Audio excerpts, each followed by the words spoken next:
Chapter 7 of The Mind and Its Education. Chapter 7, Perception. No young child at first sees objects as we see them, or hears sounds as we hear them. This power, the power of perception, is a gradual development. It grows day by day out of the learner's experience in his world of sights and sounds, and whatever other fields his senses respond to. 1. The function of perception. Need of knowing the material world. It is the business of perception to give us knowledge of our world of material objects and their relations in space and time.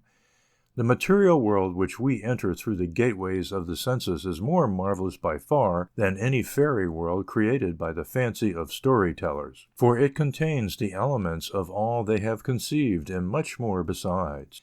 It is more marvelous than any structure planned and executed by the mind of man. For all the wonders and beauties of the Colosseum or of St. Peter's existed in nature before they were discovered by the architect and thrown together in these magnificent structures. The material advancement of civilization has been but the discovery of the objects, forces, and laws of nature, and their use and inventions serviceable to men. And these forces and laws of nature were discovered only as they were made manifest through objects in the material world. The problem lying before each individual who would enter fully into this rich world of environment, then, is to discover at first hand just how large a part of the material world about him as possible. In the most humble environment of the most uneventful life is to be found the material for discoveries and inventions yet undreamed of. Lying in the shade of an apple tree under the open sky, Newton read from a falling apple the fundamental principles of the law of gravitation which has revolutionized science. Sitting at a humble tea table, Watt watched the gurgling of the steam escaping from the kettle, and evolved the steam engine therefrom. With his simple kite, Franklin drew down the lightning from the clouds, and started the science of electricity. Through studying a ball, the ancient scholars conceived the earth to be a sphere, and Columbus discovered America. The problem which confronts the child. Well, it is that the child, starting his life's journey, cannot see the magnitude of the task before him. Cast amid a world of objects of whose very existence he is ignorant, and whose meanings and uses have to be learned by slow and often painful experience, he proceeds step by step through the senses in his discovery of the objects about him. Yet, considered again, we ourselves are after all but a step in advance of the child. Though we are somewhat more familiar with the use of our senses than he, and know a few more objects about us, yet the knowledge of the wisest of us is at best pitifully meager compared with the richness of nature. So impossible is it for us to know all our material environment that men have taken to becoming specialists. One man will spend his life in the study of a certain variety of plants, while there are hundreds of thousands of varieties all about him. Another will study a particular kind of animal life, perhaps too minute to be seen with the naked eye, while the world is teeming with animal forms which he has not time in his short day of life to stop to examine. Another will study the landforms and read the earth's history from the rocks and geological strata. But here again, nature's volume is so large that he has time to read but a small fraction of the whole. Another studies the human body and learns to read from its expressions the signs of health and sickness, and to prescribe remedies for its ills. But in this field also he has found it necessary to divide the work, and so we have specialists for almost every organ of the body. 2. The nature of perception. How a percept is formed. How then do we proceed to the discovery of this world of objects? Let us watch the child and learn the secret from him. Give the babe a ball, and he applies every sense to it to discover its qualities.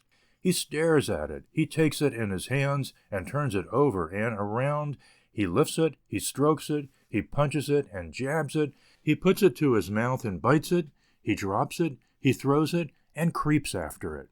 He leaves no stone unturned to find out what that thing really is. By means of the qualities which come to him through the avenues of sense, he constructs the object. And not only does he come to know the ball as a material object, but he comes to know also its uses. He is forming his own best definition of a ball in terms of the sensations which he gets from it, and the uses to which he puts it, and all this even before he can name it or is able to recognize its name when he hears it. How much better his method than the one he will have to follow a little later when he goes to school and learns that, quote, a ball is a spherical body of any substance or size, used to play with, as by throwing, kicking, or knocking, etc., end quote. The percept involves all relations of the object. Nor is the case in the least different with ourselves. When we wish to learn about a new object or discover new facts about an old one, we do precisely as the child does if we are wise. We apply to it every sense to which it will afford a stimulus, and finally arrive at the object through its various qualities. And just in so far as we have failed to use in connection with it every sense to which it can minister, just in that degree will we have an incomplete perception of it. Indeed, just so far as we have failed finally to perceive it in terms of its functions or uses, in that far also have we failed to know it completely. Tomatoes were for many years grown as ornamental garden plants before it was discovered that the tomatoes could minister to the taste as well as to the sight. The clothing of civilized man gives the same sensation of texture and color to the savage as it does to his owner, but he is so far from perceiving it in the same way that he packs it away and continues to go naked. The Orientals, who disdain the use of chairs and prefer to sit cross-legged on the floor, can never perceive a chair just as we do who use chairs daily, and to whom chairs are so saturated with social suggestions and association. The content of the percept. The percept, then, always contains a basis of sensation. The eye, the ear, the skin, or some other sense organ must turn in its supply of sensory material, or there can be no percept. But the percept contains more than just sensation. Consider, for example, your percept of an automobile flashing past your window. You really see but very little of it, yet you perceive it as a very familiar vehicle. All that your sense organs furnish is a more or less blurred patch of black of certain size and contour, one or more objects of somewhat different color whom you know to be passengers, and various sounds of a whizzing, chugging, or roaring nature. Your former experience with automobiles enables you to associate with these meager sensory details the upholstered seats, the whirling wheels, the swaying movement, and whatever else belongs to the full meaning of a motor car. The percept that contained only sensory material and lacked all memory elements, ideas, and meanings would be no percept at all. And this is the reason why a young child cannot see or hear like ourselves. It lacks the associative material to give significance and meaning to the sensory elements supplied by the end organs. The dependence of the percept on material from past experience is also illustrated in the common statement that one gets from an art exhibit or a concert depends on what he brings to it. He who brings no knowledge, no memory, no images from other pictures or music will secure but relatively barren percepts, consisting of little besides the merest sensory elements. Truly, quote, to him that hath shall be given, end quote, in the realm of perception. The accuracy of percepts depend on experience. We must perceive objects through our motor response to them as well as in terms of sensations. The boy who has his knowledge of a tennis racket from looking at one in a store window, or indeed from handling one and looking it over in his room, can never know a tennis racket as does the boy who plays with it on the court. Objects get their significance not alone from their qualities, but even more from their use as related to our own activities. Like the child, we must get our knowledge of objects, if we are to get it well, from the objects themselves at first hand, and not second hand through descriptions of them by others. The fact that there is so much of the material world about us that we can never hope to learn it all, has made it necessary to put down in books many of the things which have been discovered concerning nature. This necessity has, I fear, led many away from nature itself to books, away from the living reality of things to the dead embalming cases of words, in whose empty forms we see so little of the significance which resides in the things themselves. We are in danger of being satisfied with the forms of knowledge without its substance, with definitions contained in words instead of in qualities and uses. Not definitions, but first-hand contact. In like manner we come to know distance, form, and size. If we have never become acquainted with a mile by actually walking a mile, running a mile, riding a bicycle a mile, driving a horse a mile, or traveling a mile on a train, We might listen for a long time to someone tell how far a mile is, or state the distance from Chicago to Denver without knowing much about it in any way except word definition. In order to understand a mile, we must come to know it in as many ways as possible through sense activities of our own. Although many children have learned that it is 25,000 miles around the earth, probably no one who has not encircled the globe has any reasonably accurate notion of just how far this is. For words cannot take the place of perceptions in giving us knowledge. In the case of shorter distances, the same rule holds. The eye must be assisted by the experience of the muscles and tendons and joints in actually covering distance, and learn to associate these sensations with those of the eye before the eye alone can be able to say, quote, "That tree is 10 yards distant." End quote. Form and size are to be learned in the same way.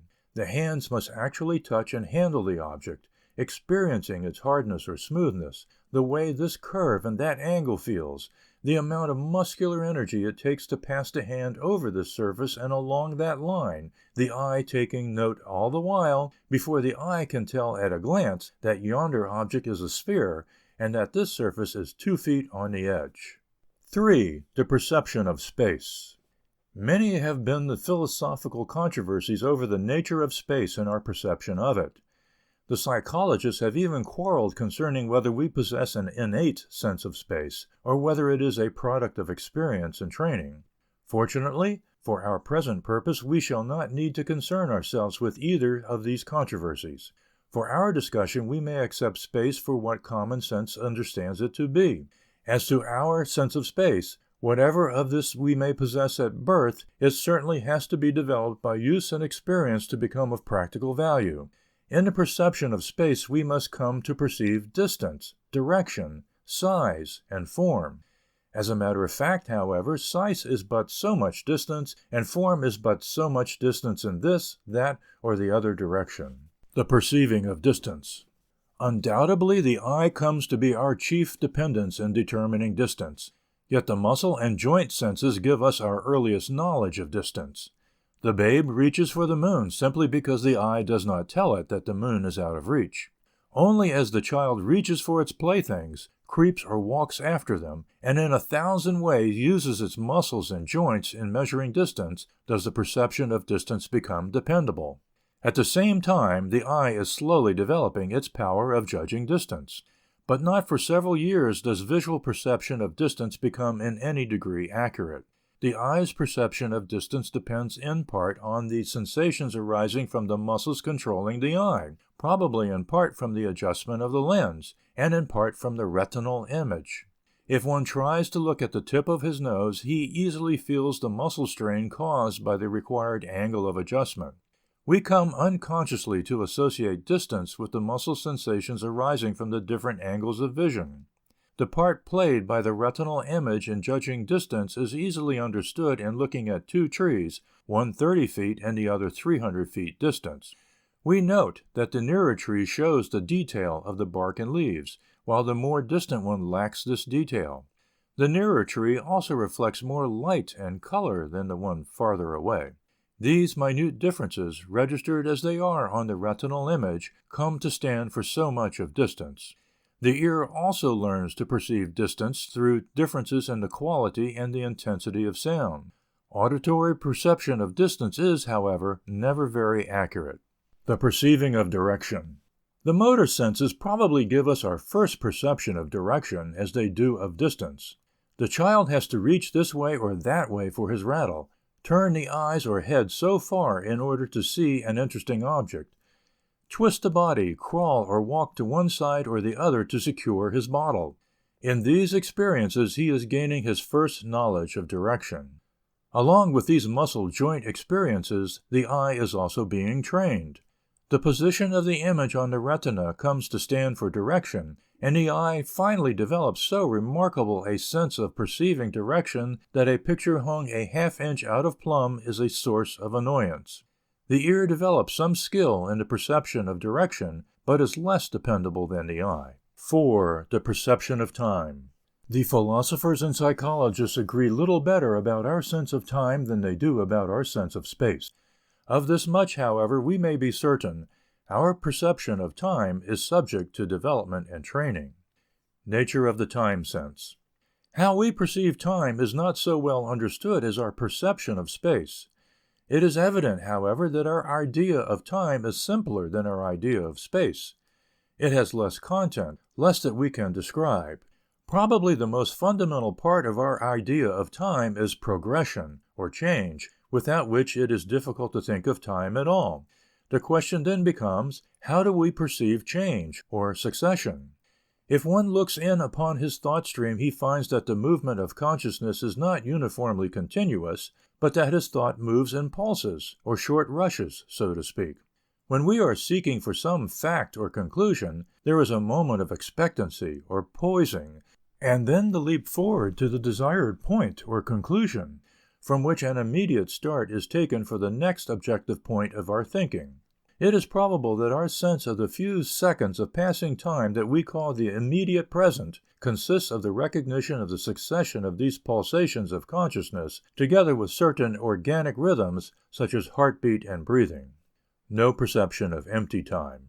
Our perception does not therefore act upon empty time. Time must be filled with a procession of events, whether these be within our own consciousness or in the objective world without. All longer periods of time, such as hours, days, or years, are measured by the events which they contain. Time filled with happenings that interest and attract us seems short while passing, but longer when looked back upon.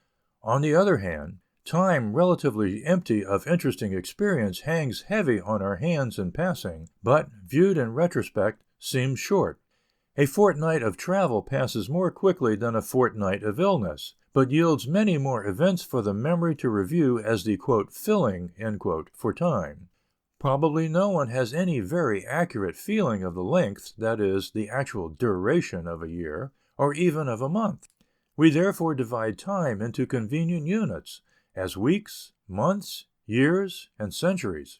This allows us to think of time in mathematical terms, where immediate perception fails in its grasp. 5. The training of perception.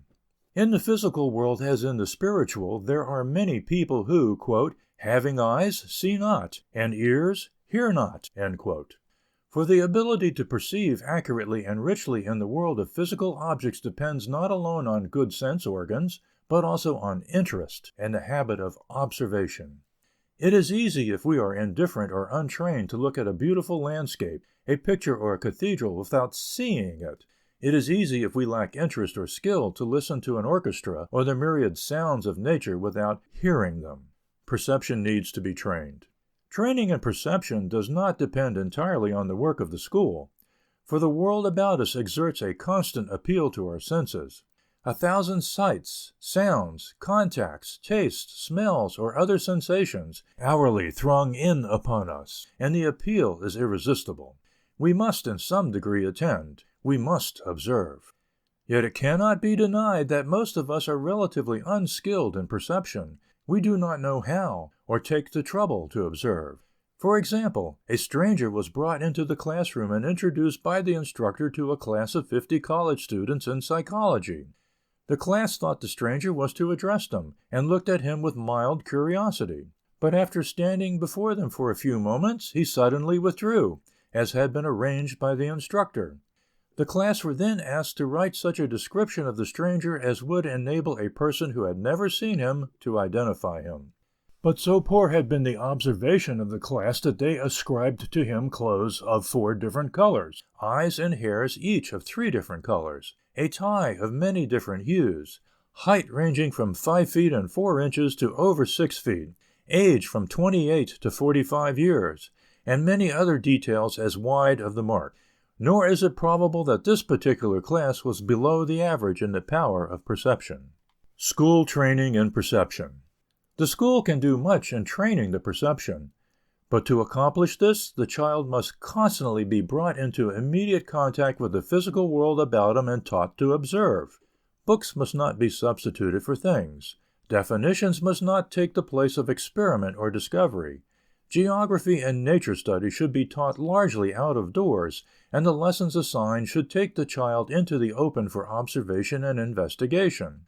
All things that live and grow, the sky and clouds, the sunset colors, the brown of upturned soil, the smell of the clover field or the new mown hay, the sounds of a summer night, the distinguishing marks by which to identify each family of common birds or breed of cattle.